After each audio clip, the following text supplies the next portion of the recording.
Hi guys. So the last time I spoke to you, I was in the Dominican Republic, and I was doing a soft launch of my book. And that book is called Loving the Sea and Questioning the System. And I've actually renamed that book now to The True Cost of Conservation after I had a lot of feedback from the um, the chats I've had in Dominican Republic, as well as meeting some pretty amazing folks who are working in conservation as well. And so this is where we're at. The book is not out yet. I wanted to kind of really push it forward, and maybe in retrospect I would have just put it out there as it is, but I thought there's no harm in doing this slowly and taking time to um, incorporate the feedback and to reflect on it. Is this how and I want to share it, and am I quite comfortable with this as an end product? And how can I sort of polish it off in a very productive way? I mean, just, things like this. And so one of the main changes is that the book really tells you what the true cost of conservation is. And it really begins to give you tools and questions to ask about how do we carry those invisible costs that maybe our budgets are not allowing for, and how can we be better allies in that process. And it's targeted towards international NGOs and directors and CEOs and those of us who are brave enough to do things a little bit differently. And so yeah, I'm excited about it, and I want to get it out to you, but it's going to take a little bit longer than I initially expected. And in the meantime, I came back home to Montserrat, and for my own personal wellness and peace, I've been going to Barton Bay, which is near to the buried city. It's not a safe zone, so it's just before the buried city. You get into that area, taking daily walks, and I started to really explore what was happening with the leatherback sea turtles on the island, and that sort of opened a whole new conversation that I was very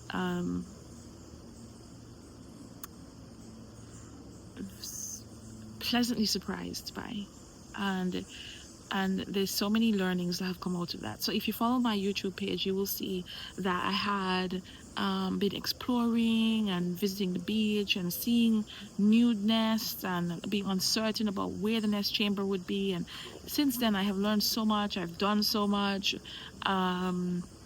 because I found this to be so interesting.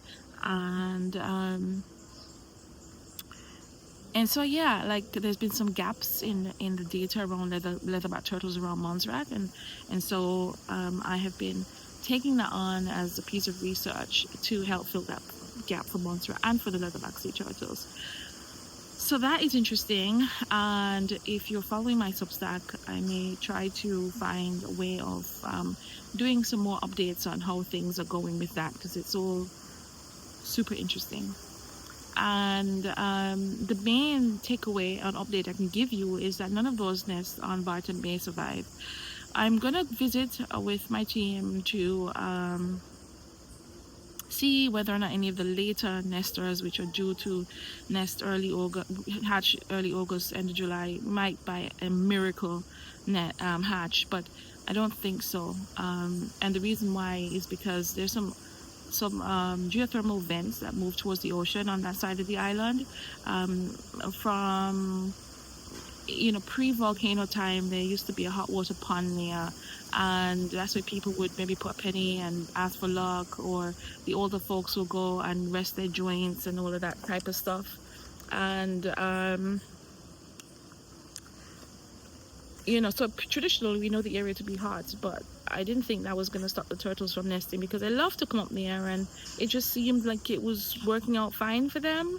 But when we got our scientific research permit to excavate the nests, we realized that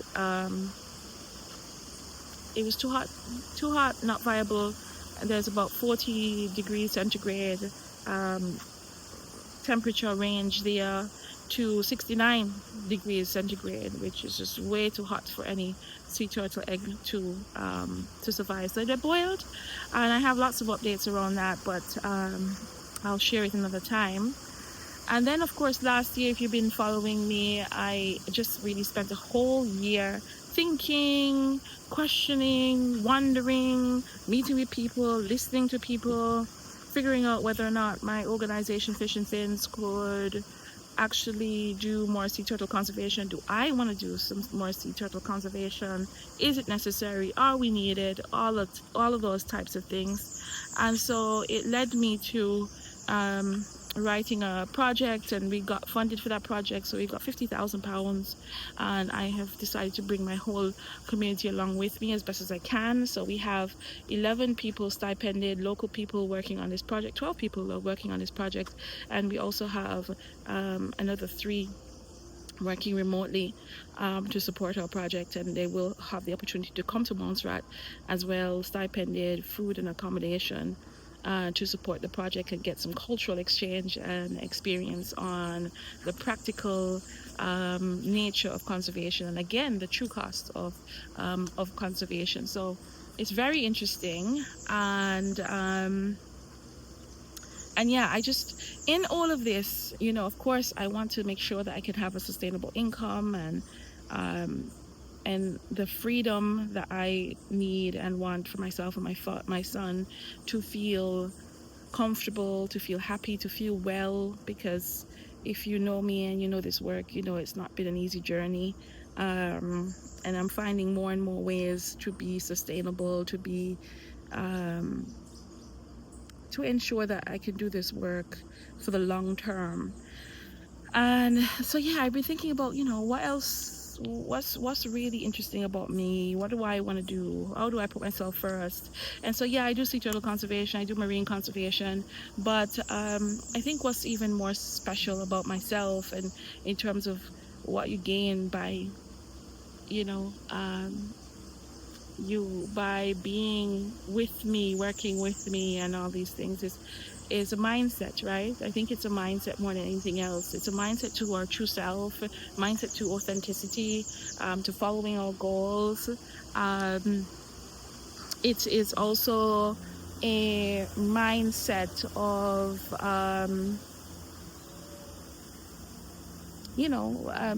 just being creative, and I personally want to be able to work with folks on that level. I think one of the things that people keep saying to me is that they want to understand more about how my brain works, like how do I think things through, what's my process, how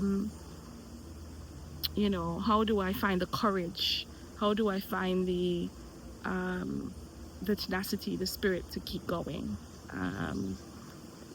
how do I create legacy work and things like this. And so yeah, I don't know what questions you might be asking and how I might be able to help, but for me it would be very interesting to explore that together. And and so I'm giving folks that opportunity, for it could be 1 week, it could be up to six weeks, it could be 1 day. Just DM me and we can talk about what you are working on that you want to take to the next level, or if you actually want to just partner with me in process. One of the things that I'm going to be working on in the next 6 weeks is having more conversations like this, being more visible, articulating more with my community and followers. And I'm also going to share the things that I'm learning. I want to do more conversations that don't depend on social media, where I can actually meet people more one-to-one and things like this. So I'm telling my story and doing so authentically more and more, and that's one of the things I encourage you all to do. So I just want you to remember, you can DM me and I will respond. If you're seeing this on Substack, you can send me a message. My email is vita@vitaway.com. and we can talk about what it will cost to work with me one-to-one or up to 6 weeks, and what level of conversations you want. I only work with very small groups of people. My ideal is, 4 to 6 people, and no more than that. And I love actually working with people one-to-one. So I think we can create some really cool things together. I think we can learn a lot from each other.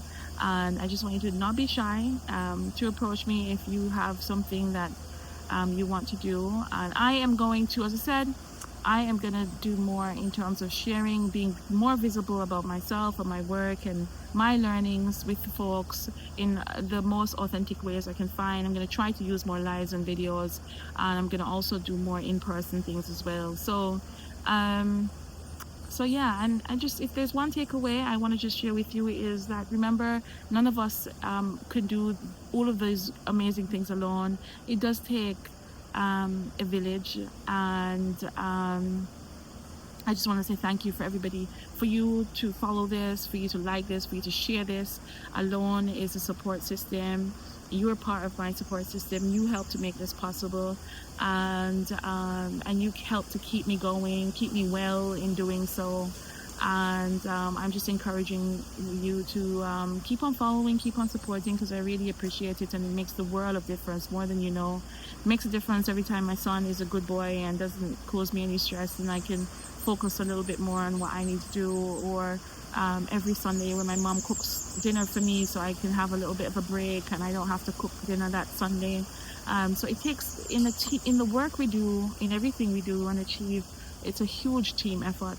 And I just don't want us to ever sort of underestimate that, and to remember to give thanks and appreciation to those of the folks who are helping to make all these things possible. And to my team back in Montserrat right now, I just want to say big up and thank you too. Looking forward to continuing to work with them. And yeah, so until next time, I'll sign off for now. If you've got any questions, please feel free to share them with me. Bye.